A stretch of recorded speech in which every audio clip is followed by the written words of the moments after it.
বিসমিল্লাহির রহমানির রহিম।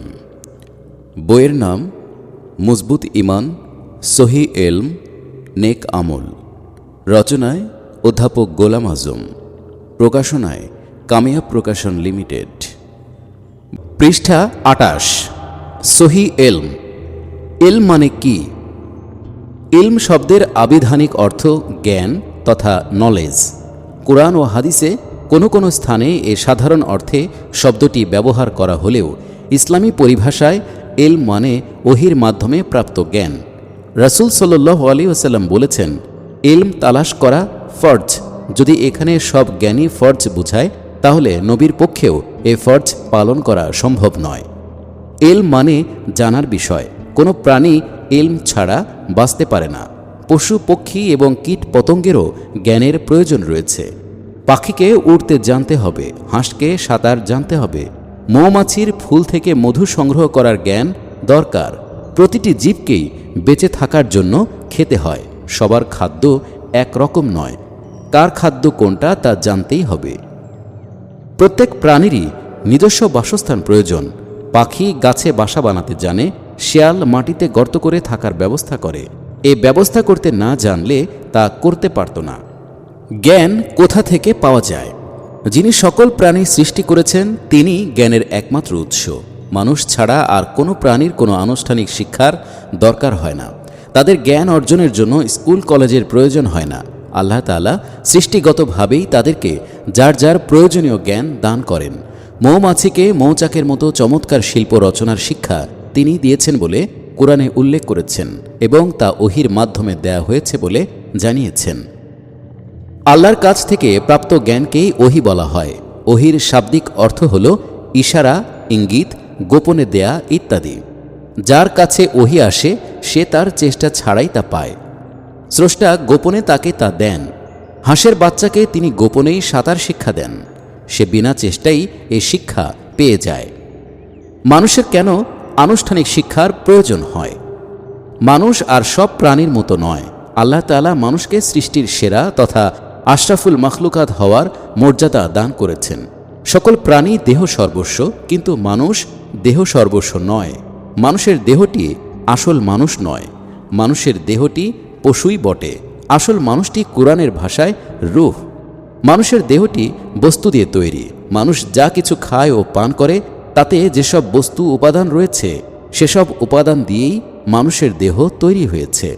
তাই ওইসব খাদ্য ও পানীয় মানব দেহে ফিট হয়। অন্য কোনো উপাদান দেহ গ্রহণ করবে না। বিষ খেলে দেহের মৃত্যু হবেই। পৃষ্ঠা ২৯। রূহ কোনো বস্তু সত্তা নয়। আমরা বিবেক বলতে যা বুঝি সেটা রূহ। এটা নৈতিক সত্তা। ভালো ও মন্দের চেতনাই হল রূহ। এটাই আসল মানুষ। গোটা সৃষ্টি জগৎ মানুষের জন্যই সৃষ্টি করা হয়েছে বলে কোরআনে ঘোষণা করা হয়েছে। সব সৃষ্টিকে কাজে লাগাবার উপযোগী হাতিয়ার হিসেবেই দেহটি দান করা হয়েছে। আল্লাহ তাআলা সকল সৃষ্টির জন্যই প্রতিটি সৃষ্টির উপযোগী বিধান তৈরি করে তা নিজেই তাদের উপর চালু করে দিয়েছেন।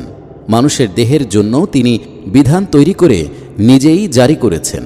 এসব বিধান নবীর মাধ্যমে পাঠানো হয়নি। নবীর মাধ্যমে যেসব বিধান পাঠানো হয়েছে তা আল্লাহ নিজে জারি করেন না। নিজেই জারি করার সিদ্ধান্ত থাকলে নবীর মাধ্যমে পাঠাতেন না। নবীর নিকট ওহির মাধ্যমে প্রেরিত বিধান আল্লাহর পক্ষ থেকে চালু করার দায়িত্ব দেয়া হয়েছে নবীর উপর ও নবীর প্রতি যারা ঈমান আনে তাদের উপর। বিধানটি অবশ্যই আল্লাহর। তার পক্ষ থেকে তার প্রতিনিধি তথা খলিফা হিসেবে ওই বিধান জারি করার দায়িত্বটি খিলাফতের দায়িত্ব। এ দায়িত্ব পালন করতে হলে মানুষকে তার ইচ্ছা শক্তি ও চেষ্টা সাধনা প্রয়োগ করতে হবে। এ কাজ সচেতনভাবে করা ছাড়া উপায় নেই। অন্যান্য প্রাণী বিনা পরিকল্পনায় চেতনাহীন ও গতানুগতিক ধারায় জীবনযাপন করে। আল্লাহ তাআলা নিজেই তাদেরকে এভাবে পরিচালনা করেন। এর কোনো চেতনা তাদের নেই। মানুষকে সচেতনভাবে ও ইচ্ছাশক্তি প্রয়োগ করে সুপরিকল্পিতভাবে তার দেহ সত্তাকে পরিচালনা করা এবং সৃষ্টি জগৎকে কাজে লাগিয়ে আল্লাহর দেয়া বিধানকে বাস্তবায়ন করার দায়িত্ব দেয়া হয়েছে। এ দায়িত্বই আল্লাহর খিলাফতের দায়িত্ব। এ দায়িত্ব পালনের যোগ্যতা তাকে ইচ্ছাকৃতভাবে চেষ্টা করে অর্জন করতে হবে। তাই দুনিয়ায় মানুষের নৈতিক গুণাবলী অর্জনের জন্য সচেতনভাবে আনুষ্ঠানিক শিক্ষার ব্যবস্থা করতে হয়। অন্যান্য পশুর প্রয়োজনীয় গুণাবলী যেমন তাদের মধ্যে আপনা আপনি সৃষ্টি হয়, মানুষের বেলায় তা হতে পারে না। পৃষ্ঠা 30। জ্ঞানী শক্তি, নলেজ ইজ পাওয়ার। এ কথাটি স্কুল জীবনেই পাঠ্য বইতে পড়েছি, কিন্তু এর মর্ম তখনও ভালোভাবে বুঝিনি। জ্ঞানের বলেই মানুষ শক্তিমান, বিশালকায় প্রাণী এমনকি হিংস্র পশুকেও নিয়ন্ত্রণ করতে পারে। জ্ঞানের শক্তিতেই মানুষও মানুষের ওপর কর্তৃত্ব করে। রাসূল সাল্লাল্লাহু আলাইহি ওয়াসাল্লামের নেতৃত্বে ইসলাম বিজয়ী হওয়ার পর মুসলিম জাতি জ্ঞানের সকল ক্ষেত্রেই নেতৃত্বের দায়িত্ব পালন করে এবং যতদিন ইসলামী শিক্ষার সাথে সাথে অন্যান্য শিক্ষায়ও তাদের প্রাধান্য ছিল, ততদিনই তারা মানব জাতির নেতৃত্ব দিতে সক্ষম হয়েছেন। মুসলিম জাতি ইসলামী আদর্শের দিক দিয়ে পিছিয়ে পড়া সত্ত্বেও জ্ঞান বিজ্ঞানে তাদের প্রাধান্যের কারণে কয়েকশো বছর বিশ্বে কর্তৃত্বের আসন দখলে রাখতে সক্ষম হয়েছিল।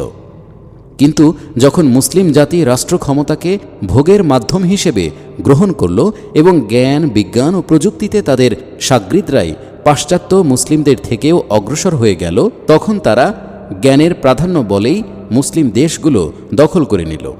আজও বিশ্বে তাদের নেতৃত্ব ও কর্তৃত্ব এ জ্ঞান শক্তির দরুণী অব্যাহত রয়েছে। ওহির জ্ঞানের শক্তি, সকল শক্তির উৎস আল্লাহ তাআলা, তাই ওহির জ্ঞানের শক্তিকে তিনি অন্যান্য জ্ঞানের উপর শ্রেষ্ঠত্ব দিয়েছেন। সাহাবায়ে কেরামের যুগে ওহির জ্ঞানকে বাস্তবে প্রয়োগ করার ফলে সে যুগের অন্যান্য জ্ঞানে উন্নত রোম সাম্রাজ্য ও পারস্য সাম্রাজ্য মুসলিম জাতির কর্তৃত্ব ও নেতৃত্ব মেনে নিতে বাধ্য হয়। মুসলিম জাতি পার্থিব যাবতীয় জ্ঞানের শক্তি আহরণ করে মানব জাতির নেতৃত্বের মর্যাদায় অধিষ্ঠিত হয়। আজও আবার মুসলিম জাতি ওহির জ্ঞানকে মানব সমাজে বিজয়ী করার দায়িত্ব যথাযথভাবে পালন করতে পারলে অতীতের মতোই রাষ্ট্রশক্তির অধিকারী হয়ে মানব জাতির নেতৃত্বের মর্যাদা পুনরুদ্ধারে এগিয়ে যেতে পারে। ইসলামী আন্দোলনের নৈতিক ভিত্তি নামক পুস্তকে মাওলানা মওদুদী বলিষ্ঠ যুক্তি ও বাস্তব উদাহরণ দিয়ে প্রমাণ করেছেন যে ইসলামী নৈতিকতা ও মৌলিক মানবীয় গুণের সমন্বয় হলে শুধু মানবীয় গুণের অধিকারীরা তাদের যাবতীয় জ্ঞান বিজ্ঞান ও প্রযুক্তি সত্ত্বেও মুসলিমদের নিকট পরাজিত হতে বাধ্য। ওহির জ্ঞানের শ্রেষ্ঠত্ব আল্লাহ অবশ্যই বহাল রাখেন, কিন্তু ওহির জ্ঞানকে বিজয়ী করার দায়িত্বে অবহেলা করে মুসলিম জাতি শুধু পার্থিব অন্যান্য জ্ঞানের শ্রেষ্ঠত্ব অর্জন করতে ব্যর্থ হবে, কারণ এ বিষয়ে আল্লাহর সাহায্য থেকে তারা বঞ্চিত থাকবে। দায়িত্বে অবহেলার অপরাধে দোষী সাব্যস্ত হওয়ার কারণেই তারা নেতৃত্বের অযোগ্য বলে গণ্য। পৃষ্ঠা 31। জ্ঞানের উৎস কি কি? জ্ঞানের উৎস সোর্স অফ নলেজ চারটি, যথা: 1. ইন্দ্রিয়। চক্ষু, কর্ণ, নাসিকা, জিহ্বা ও ত্বকের সাহায্যে মানুষ জন্মের পর থেকেই জ্ঞান আহরণ করতে থাকে। এ জ্ঞান সরাসরি প্রত্যক্ষ বা ডাইরেক্ট পদ্ধতিতে অর্জিত হয়। এসব হাতিয়ার ও জানার বিষয়ের মাঝখানে আর কোনো মাধ্যম নেই। এ চারটি যন্ত্রের এক একটি দ্বারা বিশেষ ধরনের বিষয়ে জ্ঞান অর্জন করা যায়। এক যন্ত্র দিয়ে অপর যন্ত্রের উপযোগী বিষয় জানা যায় না। গন্ধের জ্ঞান শুধু নাক দিয়েই হাসিল করা যায়। অন্য চারটি যন্ত্রের সাহায্যে তা জানার উপায় নেই। ইংরেজিতে এসবকে এক্সটার্নাল সেন্স অর্গানস বলা হয়। 2.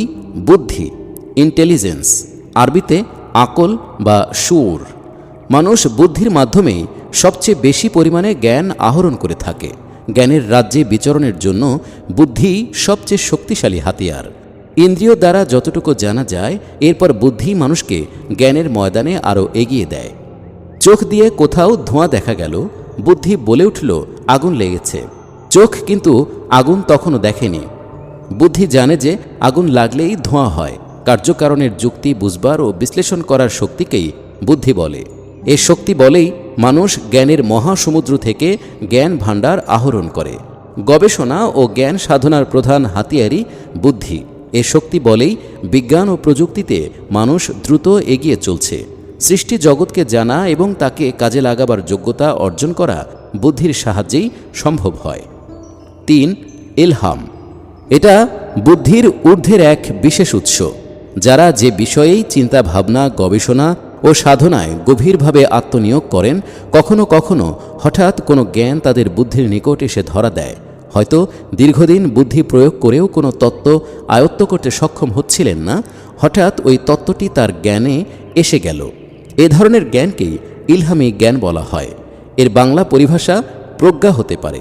ইংরেজিতে ইনটুইশন অর্থ অভিধানে যা পাওয়া যায় তা হল immediate apprehension by mind without reasoning, অর্থাৎ যুক্তি ছাড়াই হঠাৎ মনে কোনো ধারণা সৃষ্টি হওয়া। পৃষ্ঠা 32। আরবিতে ইলহাম শব্দটি আরও স্পষ্ট। বুদ্ধিশক্তি প্রয়োগ করেও যে তত্ত্বটির নাগাল পাওয়া গেল না, হঠাৎ তা বুদ্ধির আওতায় এসে গেল। তাই আমরা জ্ঞানের এ উৎসটিকে ইলহাম বলেই উল্লেখ করা যথার্থ মনে করি। বাংলায় এর অনুবাদের প্রয়োজন নেই। এটা অবশ্যই সত্য যে যারা জ্ঞান সাধনায় লিপ্ত, ইলহামি জ্ঞান তাদেরই আয়ত্তে আসে, যদিও ওই জ্ঞানটি সাধনার সরাসরি ফসল নয়। এ জাতীয় জ্ঞানের কয়েকটি উদাহরণ: ক, ইমাম আবু হানিফা রহমতুল্লাহ আলাই কুরআন ও হাদিস গবেষণা করে বাস্তব জীবনে পালন করার উদ্দেশ্যে ইস্তিহাদ করে মাসআলা মাসাইল বের করেছেন। কোনো কোনো সময় এমন ঘটনা ঘটেছে যে দীর্ঘ সময় চিন্তা গবেষণা করেও যে মাসালাটির মীমাংসা করতে পারেননি, তা একসময় হঠাৎ তার মনে ধরা দিল। সকল মুস্তাহিদের জীবনেই হয়তো এমন ঘটনা ঘটে। খ, আধুনিক বিজ্ঞানের জনক হিসেবে গণ্য মহাবিজ্ঞানী নিউটনের জীবনের একটা ছোট্ট ঘটনা উল্লেখ করছি। তিনি আপেলের বাগানে বসে আছেন। তার সামনেই গাছ থেকে একটা আপেল মাটিতে খসে পড়ল। জীবনে বহুবারই এমন দৃশ্য তিনি দেখেছেন, কিন্তু হঠাৎ সেদিন তার মনে এ প্রশ্ন বিরাট হয়ে দেখা দিল যে আপেলটি উপরে বা ডানে বায়ে না যেয়ে সোজা মাটির দিকে কেন আসলো? চারদিকেই তো শূন্যতা বিরাজ করছে, কোনো দিকে না যেয়ে শুধু নিচের দিকে কেন এলো? তার মনে দৃঢ় বিশ্বাস সৃষ্টি হলো যে নিশ্চয়ই এমন কোনো শক্তি রয়েছে যা আপেলটিকে মাটির দিকে টেনে এনেছে। এই হাইপোথেসিসের উপর গবেষণা চালিয়ে শেষ পর্যন্ত তিনি বিখ্যাত মতবাদ মাধ্যাকর্ষণ শক্তি ল অফ গ্রেভিয়েশন আবিষ্কার করেন। গ, গ্রিক বিজ্ঞানী আর্কিমেডিসের ঘটনা। বিজ্ঞানের একটি সূত্র তালাশ করে না পেয়ে তিনি রীতিমতো বিষণ্ণ ও বিমর্ষ অবস্থায় পানির টবে গোসল করছিলেন। যারা পানি ভর্তি টবে গোসল করে তারা উলঙ্গ অবস্থায় পানিতে নাক জাগিয়ে শুয়ে থাকে। তিনিও ওই অবস্থায় ছিলেন। হঠাৎ ওই সূত্রটি তার জ্ঞানে এসে ধরা দিল। সাফল্যের আনন্দে তিনি টব থেকে নেমে ইউরেকা ইউরেকা অর্থাৎ পেয়েছি পেয়েছি বলে চিৎকার করে উঠলেন। বস্ত্রহীন অবস্থায় তিনি বাথরুম থেকে বের হয়ে গেলেন। খুশির আতিশয্যে গায়ে জামা পরার হুঁশও রইল না। পৃষ্ঠা 33। 4, ওহী। জ্ঞানের এ মহা উৎসটি কোনো মানুষের আয়ত্তে নেই। আল্লাহ তাআলা যাকে নবী রাসূল নিয়োগ করেন তার নিকটই তিনি বিশেষ পদ্ধতিতে ওহীর জ্ঞান পরিবেশন করেন। এ জ্ঞান নবী রাসূলের চেষ্টা সাধনার ফসল নয়, সরাসরি তা আল্লাহর পক্ষ থেকে তারা লাভ করেন। হাদিস থেকে জানা যায় যে কিভাবে রাসূল সাল্লাল্লাহু আলাইহি ওয়াসাল্লামের নিকট ওহীর জ্ঞান পৌঁছত। কয়েক পদ্ধতিতে তিনি ওহী লাভ করতেন। ক, স্বপ্নযোগে ঘুমন্ত অবস্থায় তিনি জ্ঞান লাভ করতেন। খ, কোনো কোনো সময় ঘণ্টার আওয়াজ শুনতে পেতেন, তখন তিনি স্থির হয়ে থাকতেন এবং ওহী লাভ করতেন। এ পদ্ধতিটি তার জন্য বেশ কষ্টকর হতো। তিনি প্রচণ্ড চাপ বোধ করতেন। শীতের সময়ও তার চেহারা মুবারক থেকে ঘামের ফোঁটা টপকে পড়ত। উটের পিঠে বসা থাকলে চাপের কারণে উট মাটিতে বসে পড়তে বাধ্য হতো। গ, কখনো কখনো হজরত জিব্রাইল আলাইহিস সালাম মানুষের আকারে এসে রাসূল সাল্লাল্লাহু আলাইহি ওয়াসাল্লামকে তিলাওয়াত করে শুনিয়ে দিতেন। ঘ, রাসূল সাল্লাল্লাহু আলাইহি ওয়াসাল্লামের মনে ওহীর জ্ঞান ঢেলে দেওয়া হতো। দ্বিতীয় ও তৃতীয় পদ্ধতিতে প্রাপ্ত জ্ঞানী ভাষাসহ নাজিল হতো এবং তা কোরআনের অংশ হিসেবে গণ্য হতো। এ প্রকারের ওহীকে ওহী মাতলু বলা হয়, যা তিলাওয়াত করা হয়। প্রথম ও চতুর্থ পদ্ধতিতে যে ওহী আসত তাতে রাসূল সাল্লাল্লাহু আলাইহি ওয়াসাল্লামের মনে আল্লাহর পক্ষ থেকে ভাবের আকারে জ্ঞান দেওয়া হতো। কোরআনের আয়াতের মতো ভাষায় নাজিল হতো না। রাসূল সাল্লাল্লাহু আলাইহি ওয়াসাল্লাম আল্লাহর দেয়া ওইসব ভাবকে নিজের ভাষায় প্রকাশ করতেন। এসব জ্ঞানই হাদিস হিসেবে পরিচিত। এ ওহী হল গায়রে মাতলু, যা কোরআনের মতো তিলাওয়াত করার জন্য নয়। ওহীর জ্ঞান অত্যন্ত ব্যাপক। কোরআনের বাইরে ওহীর জ্ঞানের বিরাট ভাণ্ডার রয়েছে। রাসূল সাল্লাল্লাহু আলাইহি ওয়াসাল্লাম যা বলেছেন, কওলুন যা করেছেন, ফি'লুন ও সাহাবায়ে কিরামের যেসব কথা ও কাজকে আপত্তিজনক বলে উল্লেখ করেননি, তাকরিরুন তা সবই ওহীর জ্ঞানের মধ্যে শামিল। কোরআনে যা আছে এর ভাব ও ভাষা সম্পূর্ণ আল্লাহর, তাই এর কোনো কিছু মানতে অস্বীকার করলে কাফির হয়ে যায়। আর বাকি ওহির কোনো কথা যুক্তির ভিত্তিতে গ্রহণ করতে অস্বীকার করলে কাফির বলে গণ্য করা হয় না। পৃষ্ঠা 34।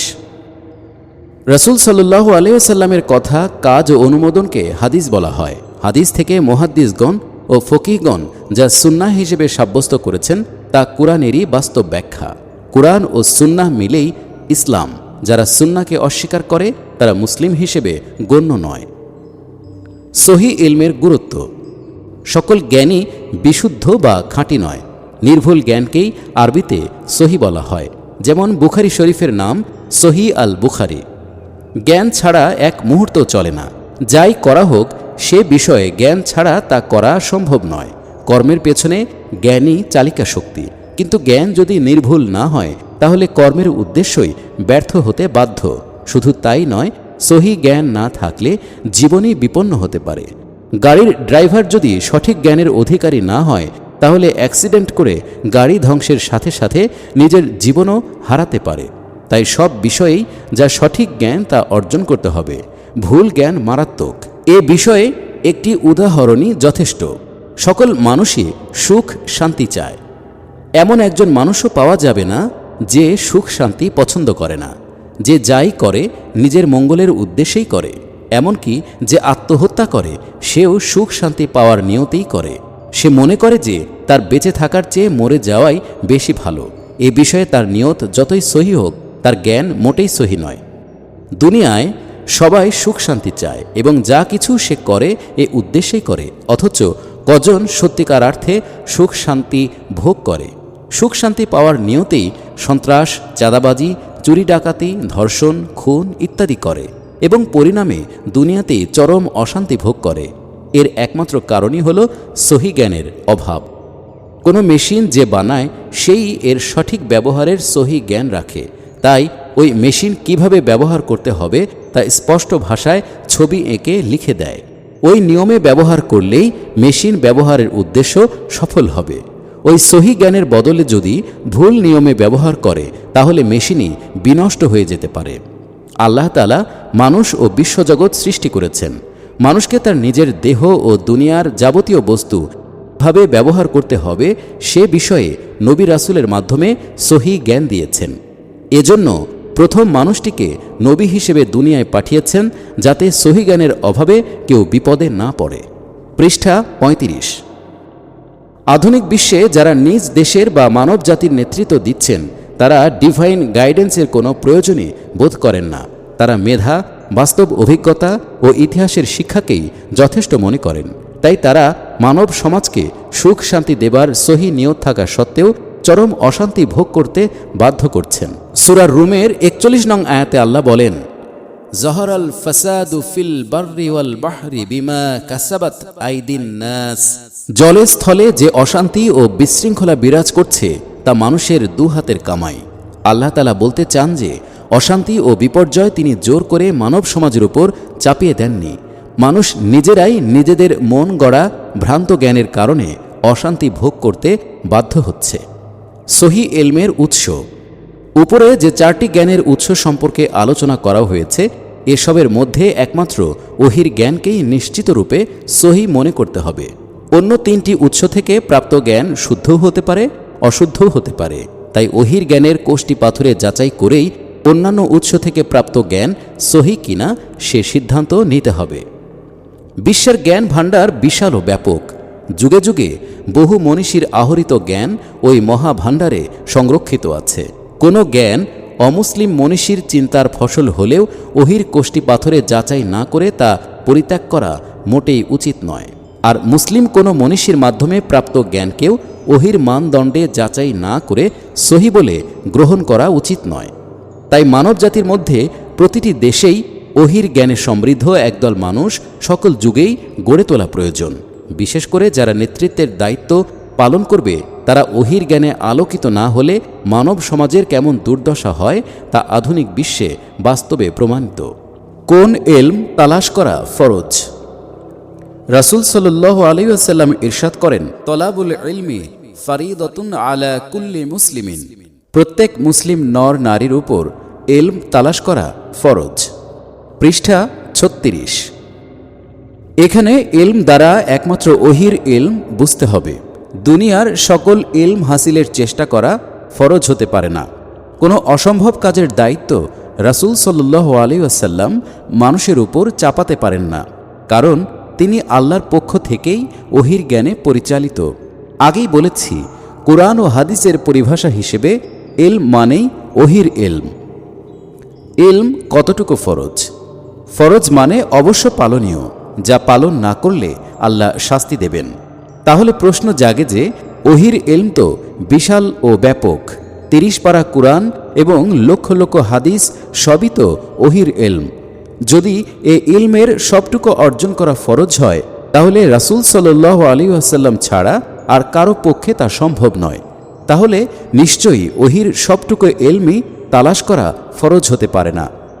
তাহলে এটা কেমন করে নির্ণয় করা যাবে যে কতটুকু এলম হাসিল করা ফরজ? এটা খুবই গুরুত্বপূর্ণ প্রশ্ন।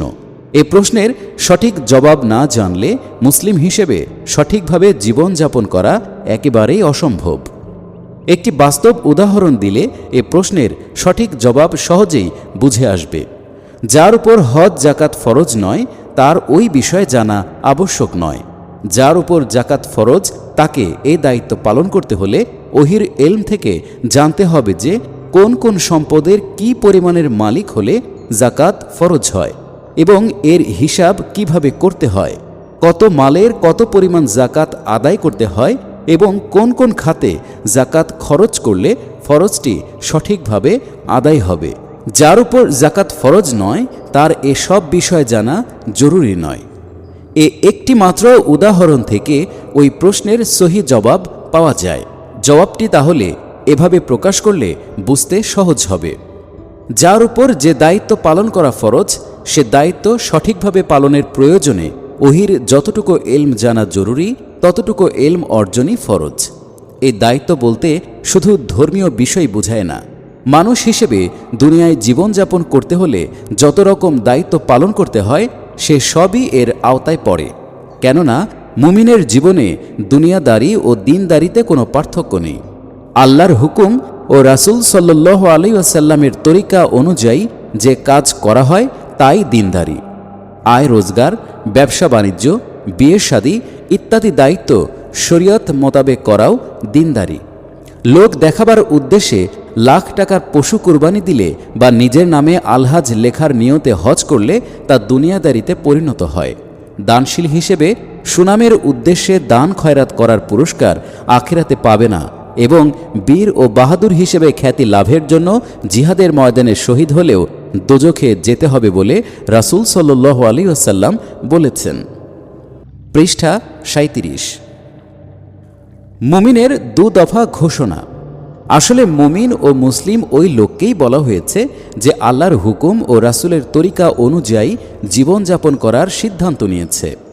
লা ইলাহা ইল্লাল্লাহ ও মুহাম্মাদুর রাসূলুল্লাহ উচ্চারণ করা মানে না বুঝে কোনো মন্ত্র জপা নয়। আসলে এ দুটো ঘোষণা জীবনের নীতি নির্ধারণী দুটো দফা, তথা 2 point of life policy declaration. প্রথম দফা হলো আমি আল্লাহর হুকুম মেনে চলব, এর বিপরীত কোনো হুকুমই মানব না। দ্বিতীয় দফা হলো আল্লাহর প্রতিটি হুকুম আমি একমাত্র রাসূলের শেখানো তরিকা অনুযায়ী পালন করব, আর কোনো তরিকা আমি গ্রহণ করব না। এ দুটো ঘোষণা অনুযায়ী দুনিয়ার জীবনে যে কাজই করা হোক তা দিনদারি হিসেবে গণ্য। ইসলাম অন্যান্য ধর্মের মতো কতক ধর্মীয় অনুষ্ঠান সর্বস্ব নয়। দিন ইসলাম মানে ইসলাম ধর্ম নয়। দিন ইসলাম মানে ইসলামী জীবন ব্যবস্থা। দিন মানে আনুগত্য। আল্লাহর আনুগত্যের ভিত্তিতে জীবনযাপনের বিধানের নামই দিন ইসলাম। এর অনুবাদ ইসলাম ধর্ম নয়। এ অনুবাদে ইসলামকে নিছক একটি ধর্ম বোঝায়, তাই ইসলাম ধর্ম কথাটি মারাত্মক ভুল অনুবাদ। আল্লাহ ও কুরআন শব্দ দুটোর অনুবাদ না করেই আমরা বলে থাকি দিন ইসলামেরও অনুবাদের প্রয়োজন নেই, এর মর্ম বুঝে নিলেই যথেষ্ট। যেমন আল্লাহ, কুরআন ও রাসূল বললে আমরা অনুবাদ ছাড়াই বুঝি। কালেমা তাইয়্যিবার এ ব্যাখ্যা যারা সঠিক মনে করে তারা দুনিয়াদারি ও দিনদারিকে আলাদা মনে করে না। তাই তার পার্থিব দায়িত্বও আল্লাহর হুকুম ও রাসূলের তরিকা অনুযায়ী পালন করতে হবে বলে বিশ্বাস করে। তাই প্রতিটি দায়িত্বের ব্যাপারেই আল্লাহর হুকুম ও রাসূলের তরিকা জানা ফরজ। পৃষ্ঠা 38। কতক উদাহরণ। 1, আজ একজন যুবক ও একজন যুবতীর মধ্যে বিবাহের বন্ধন হল। তাদেরকে মুসলিম স্বামী ও মুসলিম স্ত্রী হিসেবে আল্লাহর হুকুম ও রাসূলের তরিকা মেনে দাম্পত্য জীবন যাপন করতে হবে। তাই এ বিষয়ে যতটুকু ওহির ইলম জানা প্রয়োজন তা অর্জন করা ফরজ। গতকাল পর্যন্ত তা জানা ফরজ ছিল না। যদি তারা তা না জানে তাহলে তারা কাফির দম্পতির মতোই জীবনযাপন করবে। 2, যেদিন এ দম্পতির ঘরে সন্তান আসবে সেদিন পিতা ও মাতার দায়িত্ব সম্পর্কে ওহির জ্ঞান তালাশ তাদের জন্য ফরজ হয়ে যাবে। 3, একজন ব্যবসায়ী যদি মুসলিম হিসেবে ব্যবসা করতে চান তাহলে এ বিষয়ে ওহির জ্ঞান হাসিল করা তার উপর ফরজ। যদি তা তিনি না জানেন তাহলে তিনি কাফির ব্যবসায়ের মতোই দায়িত্ব পালন করবেন। 4, যদি কোনো মুসলিমের উপর রাষ্ট্র পরিচালনার দায়িত্ব অর্পিত হয় তাহলে এ সংক্রান্ত যাবতীয় ইলম হাসিল করা তার উপর ফরজ হয়ে যাবে। তা না জানলে তিনি কাফির শাসকের মতোই দায়িত্ব পালন করবেন।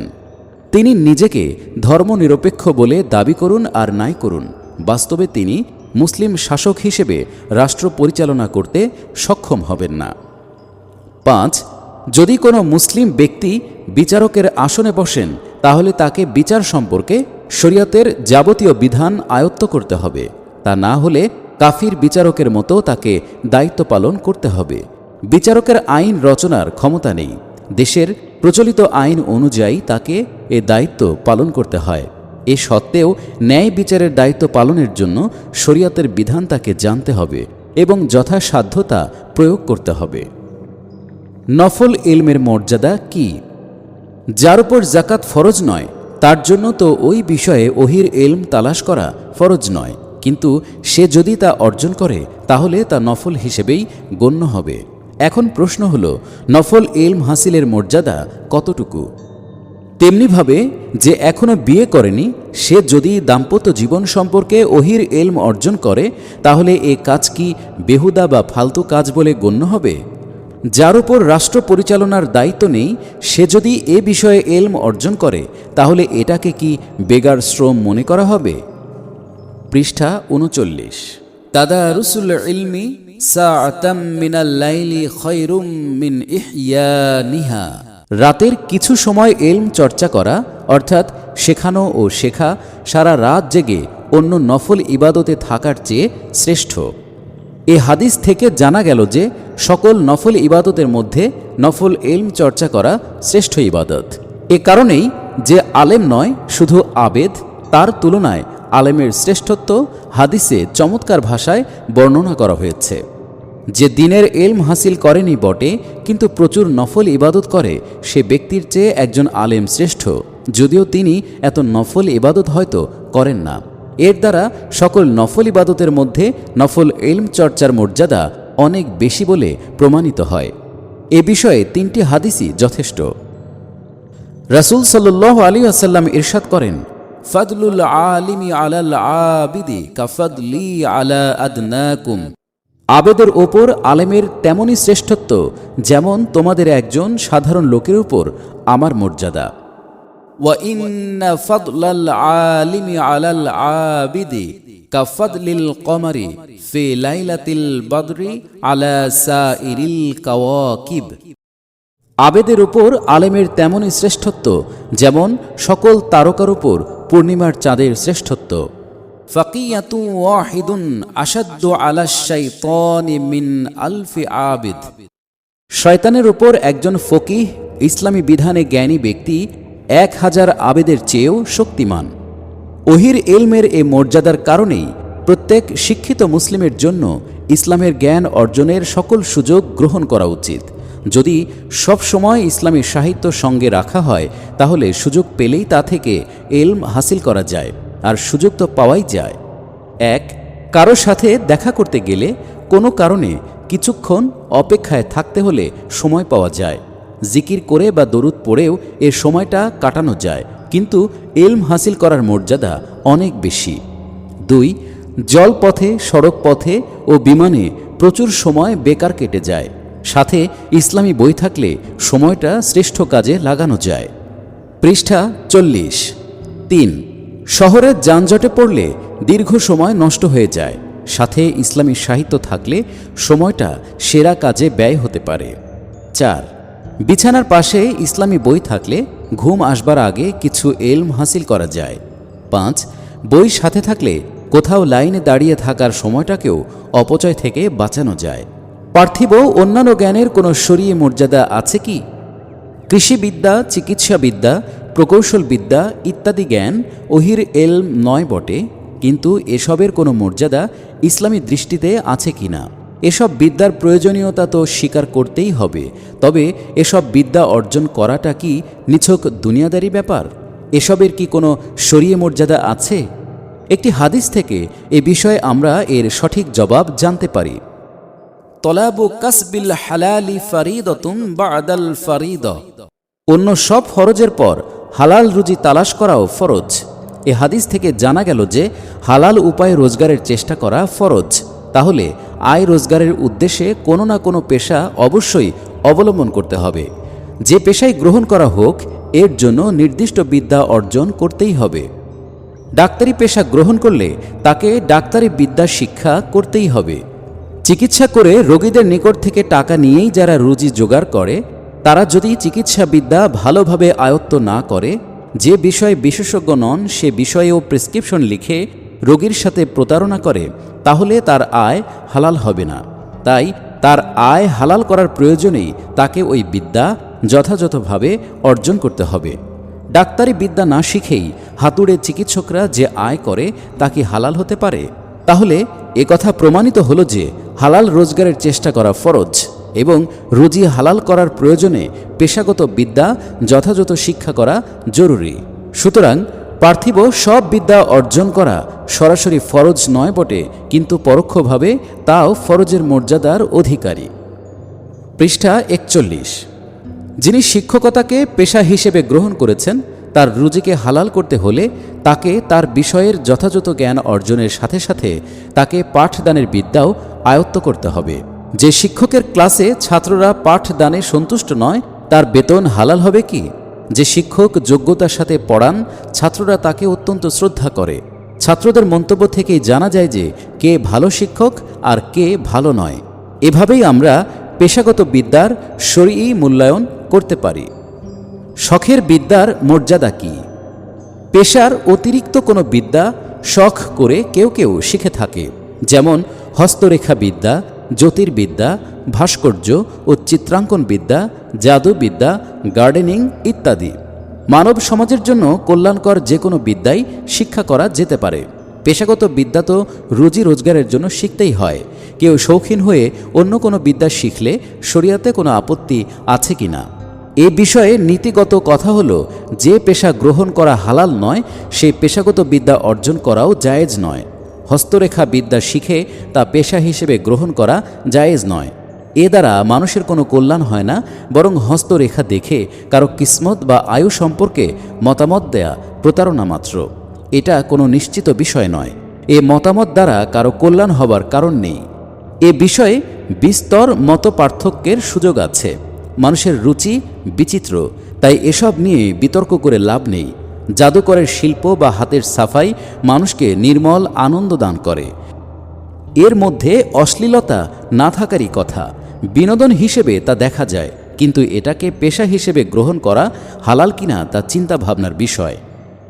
জীবের চিত্র অঙ্কনের বিরুদ্ধে হাদিসে খুব কঠোর মন্তব্য আছে। প্রাকৃতিক দৃশ্য অঙ্কন, ক্যালিগ্রাফি ইত্যাদিতে শরিয়াতের কোনো আপত্তি নেই, তাই এটাকে পেশা হিসেবে গ্রহণ করায়ও দোষ নেই। মুমিন আখিরাতের সাফল্যকেই জীবনের প্রধান লক্ষ্য মনে করে, তাই সাবধানেই তাকে পেশা বাছাই করতে হয়। সেই হিসেব কষেই শখের বিদ্যা সম্পর্কেও তাকে সিদ্ধান্ত নিতে হবে।